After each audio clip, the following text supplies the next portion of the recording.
Friends, આજે હું instant ગુલાબજાંબુની recipe તમારા માટે લઈને આવી છું. તો તેના માટે આપણે એક બાઉલ લઈશું, ગુલાબજાંબુનું જે ઇન્સ્ટન્ટ પેકેટ આવે છે તે લઈશું અને દૂધ લઈશું. તો હવે આપણે સ્ટાર્ટ કરીશું. તમે કોઈ પણ પેકેટ લઈ શકો છો, તમારે ત્યાં જે અવેલેબલ હોય તે લઈ શકો છો. અત્યારે મેં કિચન એક્સપ્રેસનું જે આવે છે તૈયાર રેડીમેડ એ લીધેલું છે, એક પેકેટ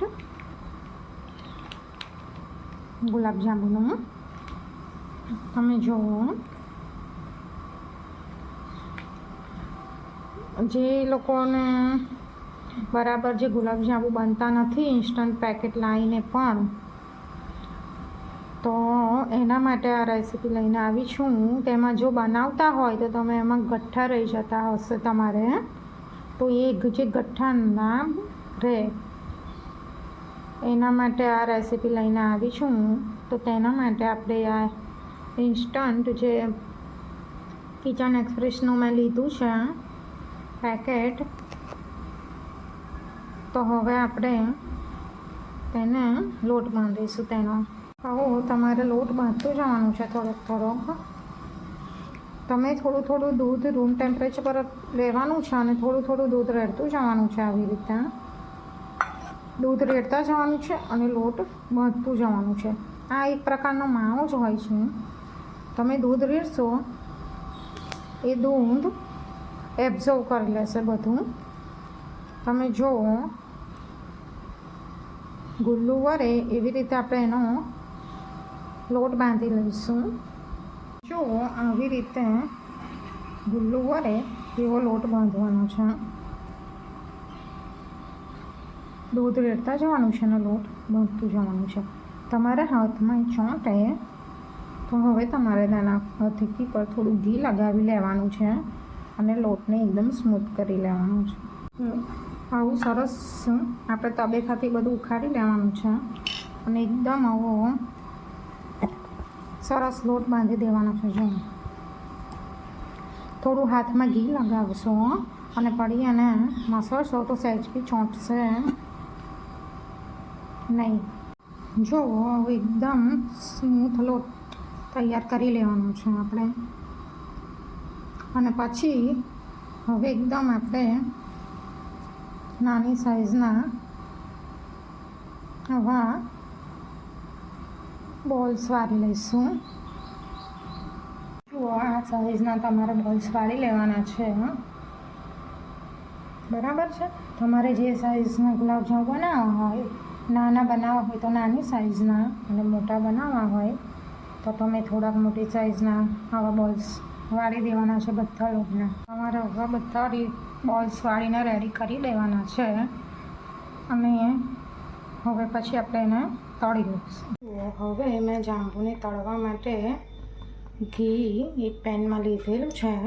તેમાં હવે આપણે વારાફરતી થોડું જ ગરમ થવા દેવાનું છે. વારાફરતી બધા આપણે જાંબુ જે બનાવેલા બોલ્સ છે તે વારાફરતી તળી લઈશું. આવી રીતે આપણે બધા બોલ્સ ધીમા ગેસે તળી લેવાના છે ઘીમાં. તમે એને તેલમાં પણ તળી શકો છો. એકદમ ધીમા ગેસે તળવાના છે કે જેથી એકદમ કાળા ન થઈ જાય.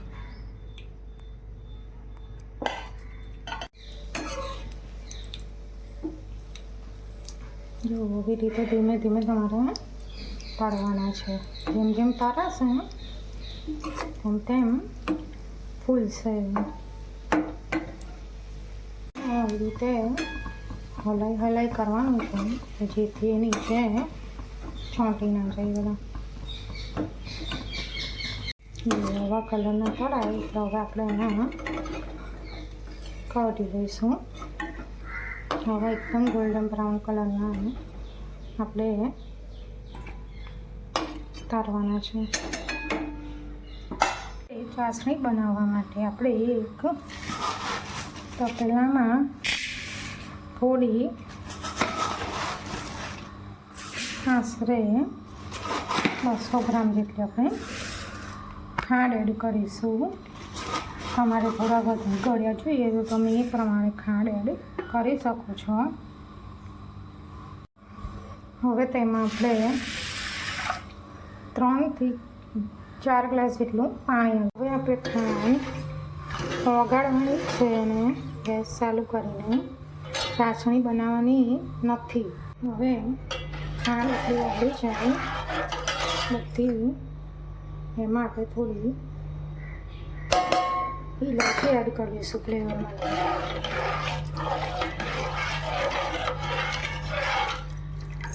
અને 5 મિનિટ સુધી ઉકાળવા દઈશું. જો આવી રીતે બધી ખાંડ ઓગળી જાય પછી જે આપણે આ તળેલા જે જાંબુ છે તો એમાં આપણે એડ કરી દઈશું. ગેસ બંધ કરી દઈશું અને 10 મિનિટ 15 મિનિટ માટે આવી રીતે રહેવા દઈશું. તો રેડી છે હવે આપણા ગુલાબજાંબુ ખાવા માટે. જો તમને આ રેસીપી ગમી હોય તો ચેનલને શેર, સબસ્ક્રાઈબ એન્ડ લાઈક કરવાનું ભૂલતા નહીં અને ચોક્કસથી બનાવજો. આ રેસીપી ખૂબ જ સરસ બનેલી છે.